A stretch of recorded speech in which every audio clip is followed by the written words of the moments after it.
Hey, good morning, everybody. Welcome back to the COVID-19 Daily Devotions, and we are going to continue our journey through Psalm 23, looking more specifically this morning at verse 2 and 3. It goes like this: The Lord is my shepherd, I shall not want. He makes me lie down in green pastures. He leads me beside still waters. He restores my soul. Now here's my question. We go from green pastures to He restores my soul.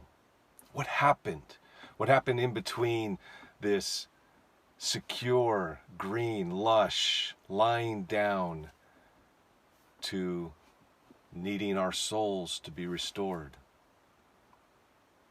Well, the psalmist says that our good shepherd leads us to still waters. We know that sheep will not drink from running water simply because they're afraid. And so still waters is where the shepherd would have to lead them in order for them to be able to drink. But I want you to see this imagery here of our souls being restored. And so what's happened in my mind between the green pastures and the still waters where the soul is restored is that there has been a time in the desert. We know that sheep in Israel, much of where they live is desert-like. These green pastures are far and few between. Most of their experience would have been in desert. And the desert is a theme throughout the scriptures that often indicate times of loneliness, times of dryness, times of destitute. And yet, the desert is a theme that is important to the Christian life, to someone who is a follower of the Good Shepherd. The people of Israel wandered in the desert for 40 years. Elijah fled to the desert, depressed and suicidal.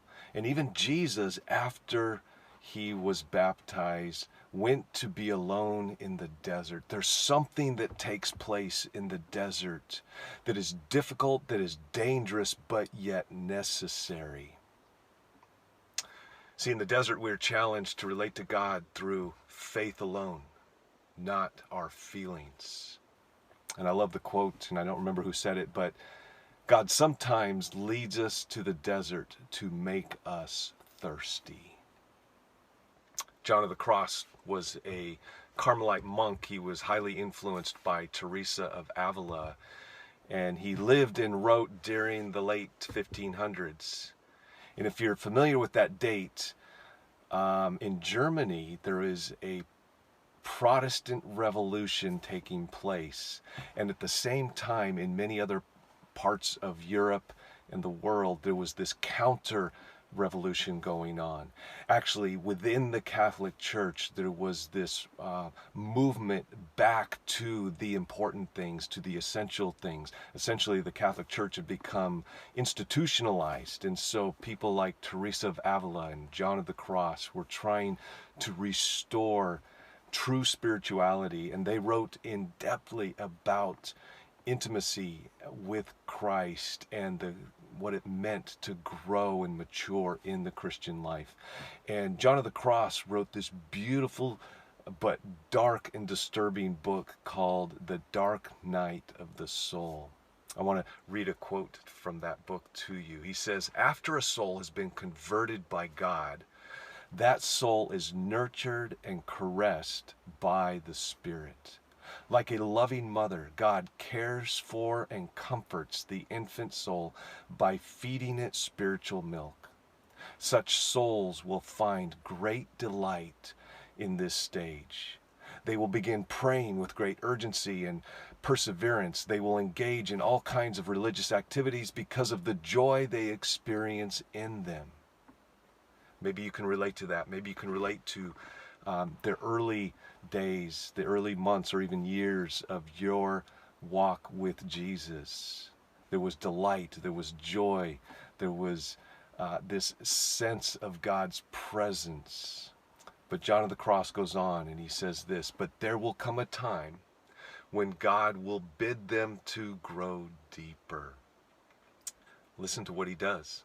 He will remove the previous consolation, that is comforting feelings, from the soul in order to teach it virtue and prevent it from developing vice. See, sometimes our hearts can become attached to our feelings that we get out of going to church or experiencing a certain worship song or doing certain spiritual things. They make us feel good. And that's not wrong in and of itself. But what happens is our soul begins to attach itself to these feelings and these activities that we are doing for God. And pretty soon we're not doing them for God, but we're doing them because of how they make us feel. And so God will actually begin, for our own good, to remove the good feelings that we get.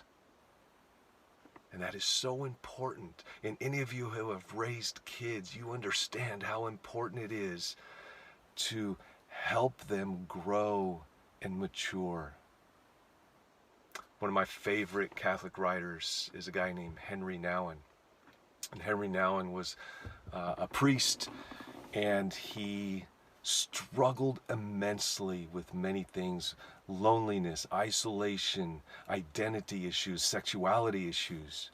And yet he remained steadfast, even in the midst of pressure from people within his community that would encourage him to compromise his convictions. And yet he remained steadfast. And he actually has this beautiful writing about living in the desert. Again, the desert is a place where we go to be alone, where we go so that God can fulfill us in ways that spiritual activity can't even. And so this is what he says. As I said before, the desert is often a metaphor for solitude. It's a place where we must go to meet with God. And once we fight through the temptations, the distractions that we bring with us, it is here that we discover the truth about our hearts and the truth about God, who he is and who he is for you. And so Henry Nouwen says this about solitude and desert times. Solitude is the place of conversion, the place where the old self dies and the new self is reborn, the place where the emergence of the new man and the new woman occurs. It's in solitude that I get rid of my scaffolding. No friends to talk with, no phone calls to make, no meetings to attend, no music to entertain, no books to distract. And if he was alive today, he would probably say something about Netflix or Amazon Prime. Just me, alone, naked, vulnerable, weak, sinful, deprived, broken, nothing. It is in the nothingness that I have to face in my solitude, a nothingness so dreadful that everything in me wants to run to my friends, to my work, to my distractions, so that I can forget my nothingness and make myself believe that I am worth something. But that is not all. As I stay in my solitude, confusing ideas, disturbing images, wild fantasies, and weird associations jump about in my mind. Maybe you can relate as you have been forced to shelter in place. But he goes on, he says, only in the context of grace can we face our sin. Only in the place of healing do we dare show our wounds. Only with a single-minded attention to Christ can we give up our clinging fears and face our own true nature.